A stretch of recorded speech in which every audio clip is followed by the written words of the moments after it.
বিরিয়ানি তো কম বেশি আমাদের সবারই খুব পছন্দের একটি খাবার, আর তার মধ্যে যদি হয় ঘরোয়া উপকরণ দিয়ে খুব মজাদার খাসির মাংসের বিরিয়ানি, তাহলে কেমন হয় বলুন তো। আসসালামু আলাইকুম এভরিওয়ান, সবাই কেমন আছেন? আশা করি সবাই খুব ভালো আছেন। চলে এসেছি আপনাদের মাঝে নতুন একটি রেসিপি নিয়ে। আজকে তৈরি করেছি অসম্ভব মজাদার খাসির মাংসের বিরিয়ানি। কোনো রকম ঝামেলা ছাড়া ঘরোয়া অল্প কিছু উপকরণ দিয়ে খুব মজাদার খাসির মাংসের বিরিয়ানি কিভাবে রান্না করেছি সেই রেসিপিটি আজকে আপনাদের সঙ্গে শেয়ার করব। সো চলুন এই অসম্ভব মজাদার খাসির মাংসের বিরিয়ানি রান্নার ফুল রেসিপিটি দেখে নেই।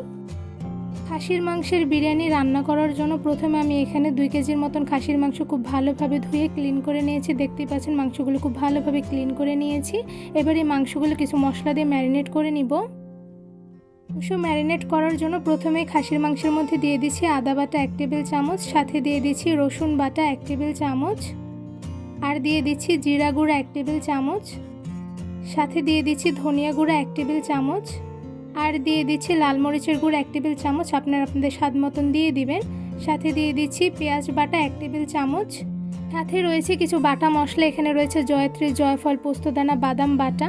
এবার একটা একটা করে সবগুলো বাটা মশলা আমি দিয়ে দিচ্ছি। তো প্রথমে দিয়ে দিচ্ছি বাদাম বাটা 1 টেবিল চামচ, সাথে দিয়ে দিচ্ছি পোস্তদানা বাটা 1 টেবিল চামচ, আর দিয়ে দিব জয়ত্রী, জয়ফল বাটা 1 টেবিল চামচ করে। সব ধরনের বাটা মশলা দিয়ে দেওয়ার পরে এর মধ্যে দিয়ে দিচ্ছি টমেটো সস। এখানে হোমমেড টমেটো সস দিয়ে দিচ্ছি 2 টেবিল চামচ পরিমাণ। রেসিপি কিন্তু দেওয়া আছে, আপনার চাইলে কিন্তু দেখে নিতে পারেন। আর সাথে দিয়ে দিচ্ছি টক দই। এখানে ফ্যাটানো টক দই দিয়ে দিচ্ছি 4 টেবিল চামচ পরিমাণ।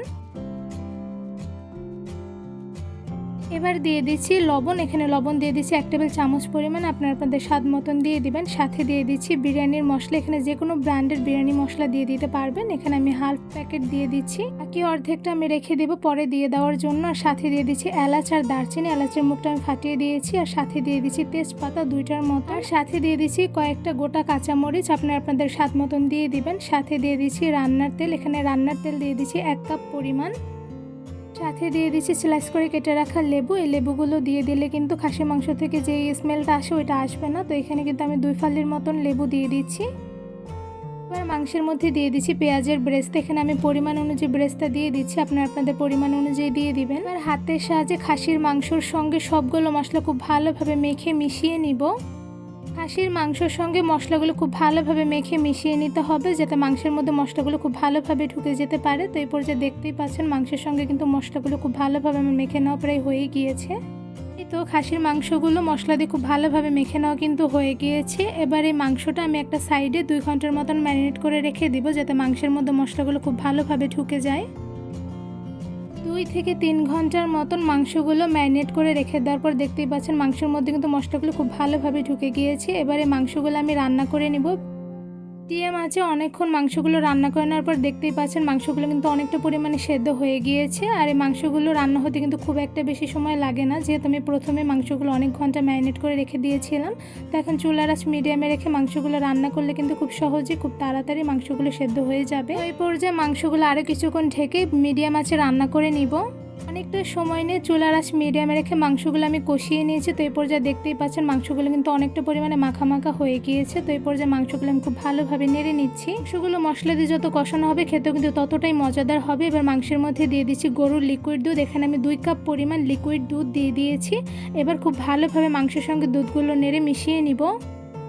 এই তো মাংসগুলো খুব ভালোভাবে নেড়ে মিশিয়ে নেওয়া হয়ে গিয়েছে। এবার আবারও ঢাকনা দিয়ে ঢেকে প্রায় ঘন্টা খানিকের মতন আমি মাংসগুলো রান্না করে নিব।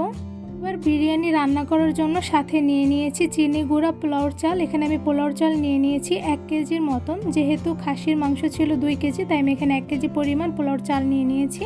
এবার এই চালগুলো খুব ভালোভাবে পানি দিয়ে আমি ধুয়ে নিব। পোলাওর চালগুলো খুব ভালোভাবে ধুয়ে ক্লিন করে নিতে হবে। তো এই পর্যায়ে চালগুলো আমি খুব ভালোভাবে ক্লিন করে নিচ্ছি। এই তো চালগুলো কিন্তু অনেকটা পরিমাণে ধুয়ে নেওয়া হয়ে গিয়েছে। আমি আর কিছুক্ষণ ভালোভাবে ধুয়ে নিব। এই তো সবগুলো পোলাওর চাল খুব ভালোভাবে কিন্তু ধুয়ে নেওয়া হয়ে গিয়েছে। এবারে চালগুলো ছেঁকে আমি একটা ছাঁকনিতে তুলে নিব। সবগুলো ধুয়ে রাখা পোলাওর চাল খুব ভালোভাবে ছাঁকনিতে ছেঁকে নিতে হবে, যাতে কোনো প্রকার চালের মধ্যে এক্সট্রা পানি না থাকে, তাহলে কিন্তু বিরিয়ানিটা খুবই ঝরঝরা হবে। এইদিকে খাসির মাংসগুলো প্রায় হাই হিটে আমি অনেকটা সময় নিয়ে খুব ভালোভাবে রান্না করে নিয়েছি। তো এইদিকে দেখতেই পাচ্ছেন মাংসগুলো কিন্তু অনেকটা পরিমাণে সেদ্ধ হয়ে গিয়েছে। তো এই পর্যায়ে মাংসগুলো আমি খুব ভালোভাবে নেড়ে নিচ্ছি। মাংসগুলো খুব ভালোভাবে নেড়ে নেওয়া হয়ে গিয়েছে। এবার মিডিয়াম আঁচে আরও কিছুক্ষণ মাংসগুলো রান্না করে নিব।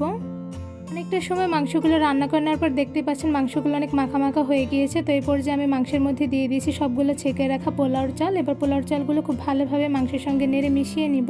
আর মাংসের মধ্যে কিন্তু আমি কয়েকটা পরিমাণে আলু দিয়ে দিয়েছিলাম, কারণ বিরিয়ানির মধ্যে আলু না হলে কিন্তু একদমই ভালো লাগে না। সেখানে আমি অল্প পরিমাণে আলু দিয়ে সেদ্ধও করে নিয়েছি। তো এই পর্যায়ে মাংসের সঙ্গে চালগুলো খুব ভালোভাবে নেড়ে মিশিয়ে নেওয়া কিন্তু হয়ে গিয়েছে। এবার এই পোলাওর চালের মধ্যে আমি দিয়ে দিচ্ছি পরিমাণ অনুযায়ী পানি। এখানে আমি অল্প পরিমাণে পানি দিয়ে দিয়েছি যাতে পোলাওর চালগুলো খুব ভালোভাবে সেদ্ধ হয়ে যায়। তো এই পর্যায়ে চালগুলো আমি খুব ভালোভাবে নেড়ে নিচ্ছি। এই তো খুব ভালোভাবে নেড়ে নেওয়া হয়ে গিয়েছে। এবার একটি ঢাকনার সাহায্যে ঢেকে পোলাওর চালগুলো আমি কিছুক্ষণ রান্না করে নিব। কিছুক্ষণ মিডিয়াম আঁচে রান্না করে নেওয়ার পর এবার এর মধ্যে দিয়ে দিয়েছি সেই রেখে দেওয়া বিরিয়ানির অর্ধেক প্যাকেট মশলা। এবার খুব ভালোভাবে নেড়ে বিরিয়ানির সঙ্গে মশলাগুলো মিশিয়ে নিব। তো মশলাগুলো খুব ভালোভাবে নেড়ে মিশিয়ে নেওয়া হয়ে গিয়েছে। এবারে বিরিয়ানির মধ্যে দিয়ে দিব পেঁয়াজের ব্রেস্তা। এখানে আমি পরিমাণ অনুযায়ী পেঁয়াজের ব্রেস্তা দিয়ে দিচ্ছি, আর সাথে দিয়ে দিব কিছু কিশমিশ। এখানে আমি পরিমাণ অনুযায়ী কিশমিশ দিয়ে দিচ্ছি, আর দিয়ে দিচ্ছি ঘি। এখানে আমি ঘি দিয়ে দিচ্ছি 2 টেবিল চামচ পরিমাণ। সাথে বিরিয়ানির মধ্যে দিয়ে দিচ্ছি গোটা কাঁচামরিচ কয়েকটা। এবার খুব ভালোভাবে ঢেকে কিছুক্ষণ দমে রান্না করে নিব। কিছুটা সময় নিয়ে চুলার আঁচ মিডিয়ামে রেখে বিরিয়ানিগুলো দমে রান্না করে নিয়েছি। তো এই পর্যায়ে একটা চামচের সাহায্যে বিরিয়ানিগুলো আমি নেড়ে নিচ্ছি যাতে নিচে লেগে না যায়। তো এই পর্যায়ে দেখতেই পাচ্ছেন বিরিয়ানিগুলো কিন্তু অলমোস্ট খুব ভালোভাবে রান্না হয়ে গিয়েছে, আর পোলাওর চালগুলো কিন্তু অনেকটা পরিমাণে সেদ্ধ হয়েছে। তো এই পর্যায়ে আমি খুব ভালোভাবে নেড়ে নিচ্ছি। বিরিয়ানিগুলো ঢেকে আরও কিছুটা সময় দমে রান্না করে নিব। একদম লো হিটে বিরিয়ানিগুলো কিছুক্ষণ দমে রান্না করে নেওয়ার পর দেখতেই পাচ্ছেন মাশাআল্লাহ খুব ভালোভাবে বিরিয়ানিগুলো রান্না হয়ে গিয়েছে। আর এদিকে কিন্তু বিরিয়ানিগুলো দেখতেই পাচ্ছেন কতটা পরিমাণে ঝরঝরা হয়েছে।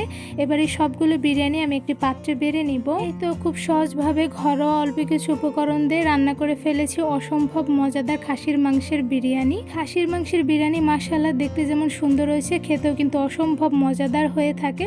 কোনো রকম ঝামেলা ছাড়া আমার ফুল রেসিপি দেখে খুব সহজে ঘরোয়া অল্প কিছু উপকরণ দিয়ে কিন্তু এই মজাদার খাসির মাংসের বিরিয়ানি আপনারা রান্না করে ফেলতে পারবেন। ছোট থেকে বড় আমাদের সবারই কিন্তু বিরিয়ানি খুব পছন্দের একটি খাবার। আর ঘরে বসে যদি চটজলদি অল্প কিছু ঘরোয়া উপকরণ দিয়ে খাসির মাংসের বিরিয়ানি রান্না করে ফেলা যায় তাহলে কিন্তু বিষয়টা খুবই জমে যায়। এদিকে দেখতেই পাচ্ছেন মাশাআল্লাহ খাসির মাংসের বিরিয়ানিটা দেখতে কিন্তু খুবই লোভনীয় হয়েছে, সাথে কিন্তু মাংসগুলো খুবই সফট হয়েছে। সাথে আমি একটু মাংসগুলো আপনাদের দেখাচ্ছি অ্যাকচুয়ালি কতটা পরিমাণে সফট হয়েছে। তো দেখতেই পাচ্ছেন মাশাআল্লাহ কতটা পরিমাণে সফট এবং জুসি হয়েছে যে ধরার সাথে সাথে খুলে যাচ্ছে। আর এতে কিন্তু দেখতেই পাচ্ছেন খাসির মাংসের বিরিয়ানিটা খুব পরিমাণে ঝরঝরা হয়েছে। এতটা ঝরঝরা পারফেক্ট খাসির মাংসের বিরিয়ানি আমি কিভাবে রান্না করেছি তা কিন্তু ফুল রেসিপি দেখে বুঝতে পেরেছেন। এদিকে বিরিয়ানির মধ্যে আলু না হলে কিন্তু একদমই জমে না। তো এদিকে দেখতেই পাচ্ছেন মাশাআল্লাহ আলুটা কতটা পরিমাণে সফট হয়েছে। আমার এই খাসির মাংসের বিরিয়ানি রান্নার রেসিপিটা আপনাদের কাছে কেমন লেগেছে তা অবশ্যই আমাকে কমেন্ট করে জানাবেন। অসম্ভব মজাদার খাসির মাংসের বিরিয়ানি রান্নার রেসিপিটা আপনাদের কাছে ভালো লেগে থাকলে অবশ্যই আমার চ্যানেলটি সাবস্ক্রাইব করে ভিডিওতে বেশি বেশি লাইক কমেন্ট শেয়ার করে আমার পাশেই থাকবেন। আজকে এখানেই বিদায় নিচ্ছি, দেখাবো অন্য কোনো ভিডিওর মাধ্যমে। সবাই সুস্থ থাকবেন, ভালো থাকবেন, আল্লাহ হাফেজ।